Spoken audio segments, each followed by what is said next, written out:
hope you're having a great day. Today we're going to talk about constipation. This is a problem that plagues millions of people across the world.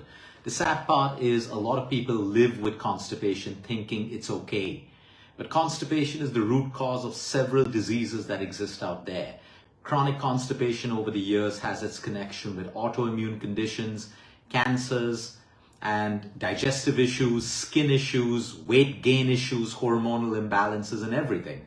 So a lot of people just say, oh, constipation is not a big thing. But we got to understand, that's what people have been telling you for the longest time.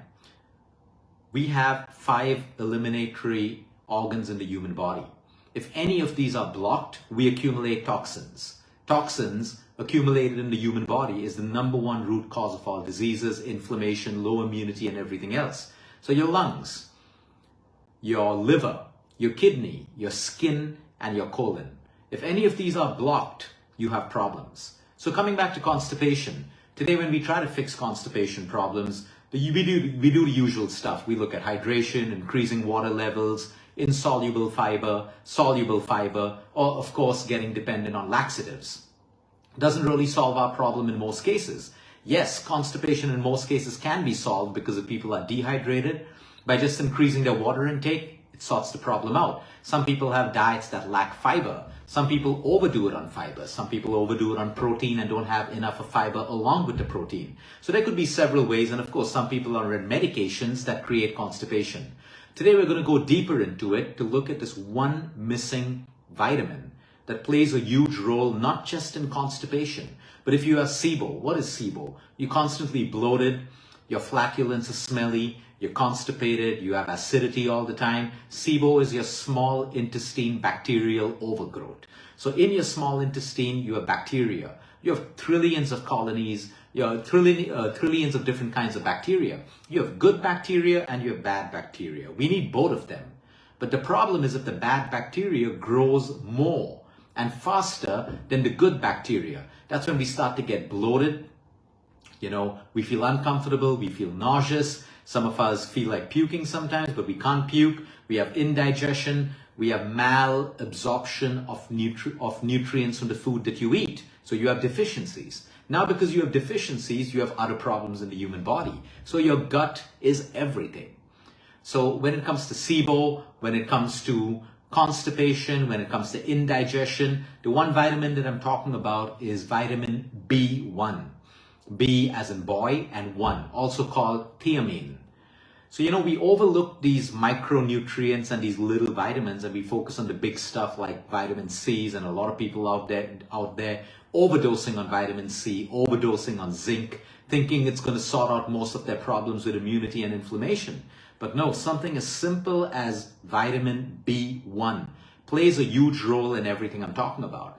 Some people have a lot of memory problems, and they say they blame it on age or they call it dementia and all of that. Could be real. But sometimes when your memory, you're becoming more forgetful, you can't remember people's names and stuff like that. Even in the age group of 30, 40, and 50, forget about 70 and 80. It could be a vitamin B1 deficiency. You have leg and foot cramps. You have calf muscle cramps. It could be also deficiencies of potassium and magnesium.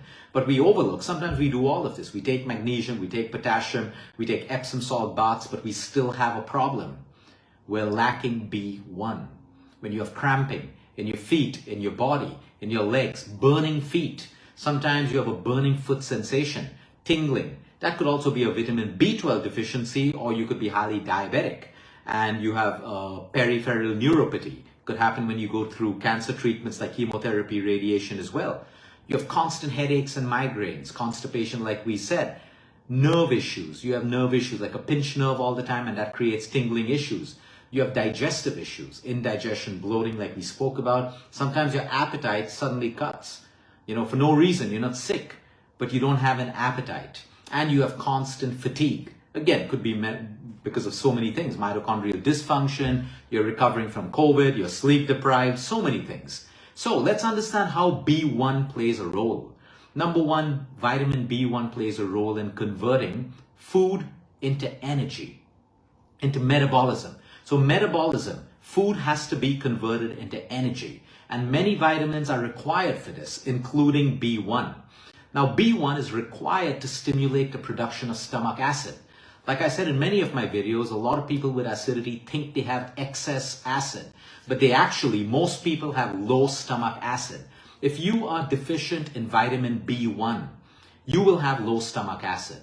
Now, because you have low stomach acid, you cannot digest protein effectively, you cannot break down and assimilate food or digest it the right way, you have more stomach infections, you have more bacterial overgrowth. Basically, you slow down digestion, which is indigestion. Now, because you slowed down digestion, because you don't have the right amount of stomach acid to break down your food efficiently, what's happening? Food stays in your stomach for a longer time. That's not a good thing. It ferments. You then have undigested pieces of food which become acidic, and they go down further into your system, causing bacterial overgrowth, causing nausea, causing a lot of burping sometimes. And because of this undigested food, it's not absorbed the right way, which means you're eating food, but you're not absorbing the nutrients. So this is when people suddenly start losing weight, or they're eating well, but they have deficiencies in iron, in other vitamins and other issues. They have inflammation in their gut. So you see, this one little vitamin is connected with so many things that are happening. Now, because you have poor gut function, you are constipated. Because your food is not digested the right way, assimilated the right way, it leads to constipation. So vitamin B1 plays a huge role in people who are chronically constipated, where no matter how much water they're doing, how much of fiber, they're still constipated. There could be more severe reasons of constipation, and that's why you should get it checked if it's chronic. You could have colorectal issues, inflammation, and colorectal cancers as well. Not meaning to scare you, but prevention is better than cure. So if you're chronically constipated, you've done everything, it's time to check out with your doctor and maybe have a look at what's happening in your colon. So coming back to the beauty of B1, your pancreas. What's the job of your pancreas? Number one, producing insulin to manage your blood sugar levels, but also digestive enzymes. So if you are deficient in B1, a lot of B1 is stored in the pancreas. If I'm deficient in B1, my pancreas will not be able to produce and secrete digestive enzymes, which are responsible for breaking down food. So now again, I slow down digestion and I have undigested food, and I'm unable to assimilate food into nutrients that can be absorbed into my blood and transferred to trillions of cells in the human body.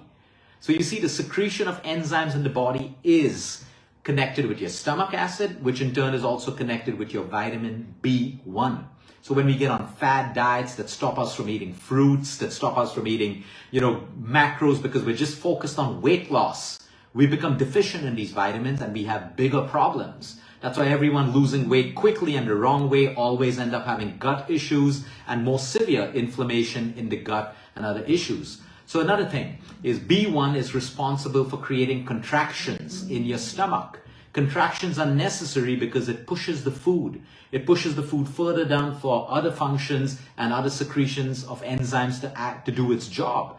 It also stimulates the vagus nerve. Now you would be thinking, what's the requirement of the vagus nerve in digestion?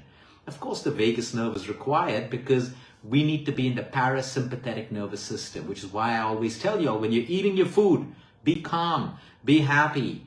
Do not be in arguments. Do not be doing working lunches if you can avoid it, because you need to be in the parasympathetic nervous system, which is rest and digest. Digestion can happen effectively when you are in the parasympathetic nervous system, not when you are stressed out. Now, I may be calm, but I'm deficient in B1. B1 plays a huge role in the communication between the vagus nerve and the parasympathetic nervous system. All of this may sound complicated, but it excites me because this is the intelligence of the human body. If you just give the human body what it needs in balance, it does all of these functions without you and me having to think of it. We just got to create that right environment inside of us and outside of us by giving ourselves simple, basic requirements that your cells need, not what you think you need, not what social media is telling you to do in the name of weight loss and quick fat loss and all of that stuff. Simple balance. So it brings us down to, where do we find vitamin B1? Of course, you find it in supplements. Your doctor may prescribe it to you. You find it in nutraceuticals. Your functional medicine doctor may prescribe it to you in very rare cases, but you also find it in foods. But what if I'm on a fad diet that's not allowing me to eat the foods that are rich in B1? I have these problems. So we got to keep it simple. My most healthiest people in the world, who are in any age group and going up to 95, 97, and even 100 years old.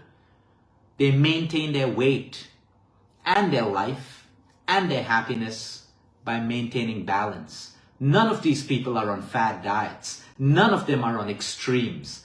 All of them are happy. They don't feel psychologically deprived because they're living in balance. Today's world, we think it's all or nothing. We're looking for extremes. With extremes comes deficiencies. So let's move straight into foods. You find B1 in fish, in seafood, in shellfish. Are you a vegetarian, vegan? No problem. You'll find it in beans, your legumes. You'll find it in all of your legumes, all of your lentils. You will find it in green peas. Green peas are a great source of vitamin B1. But now I know some people are thinking, oh, but green peas, they're rich in sugar. They're going to make me fat. Okay, cut it out. You're not going to get thin by cutting out B12 or green peas from your diet, but you're definitely going to get sick. So you can have B1 in green peas. I'm not asking you to overeat green peas. I'm trying to tell you, have green peas in the right portion, at the right time, in the right quantity. You also find it in a lot of cereals. You find them in your natural cereals. You'll find them in your whole grains. You'll find them in whole grain cereals as well, not the sugary ones, not the refined ones. You'll find them in sunflower seeds. You'll find them in organically and ethically sourced yogurt. You will find it in yogurt. You will find it in cheese. You will find it in eggs. The egg with the yolk, not just the egg white. You will find it in oranges, bananas, pomegranate, kiwi. You will find it in all nuts, almonds, cashew nuts, pistachios, pecans, Brazil nuts, all of that. You will find it in avocado. So what is this? This is a balanced meal. You'll find them in green leafy vegetables. So if you're eating in balance, you will not have a problem with B1. Now, let's say you really have a deficiency in B1 because you have those symptoms and you are looking at fixing B1 in your body to see if these symptoms get better. Like I said, your doctor will prescribe you a B1 supplement or a B1 tablet and you can take it. There is really no overdose on B1 because it's a water-soluble vitamin. So if you have any excess of it, your body will flush it out. But you don't need to take more to feel better. What you can do if you've been chronically suffering from these conditions and you've tried everything, get yourself prescribed vitamin B1 and watch yourself improve in about 10 to 15 days. If you still don't improve with constipation, please go for a checkup because like I said, today we can have polyps growing, we can have tumors growing in our colon. Colorectal cancers are very, very common. Nothing to be scared about. We just got to be wise about it and we got to be cautious about it. This is the beauty of lifestyle. Over and above B1, if you're sleep deprived, you're chronically stressed, you're exercising too much or too little, you're not hydrated and you're eating the wrong diet, those could also be several reasons why you have all the symptoms that we just described. Have a great day, everyone. Until next time, eat smart, move more, sleep right, breathe deep, and remember, you care is all about you.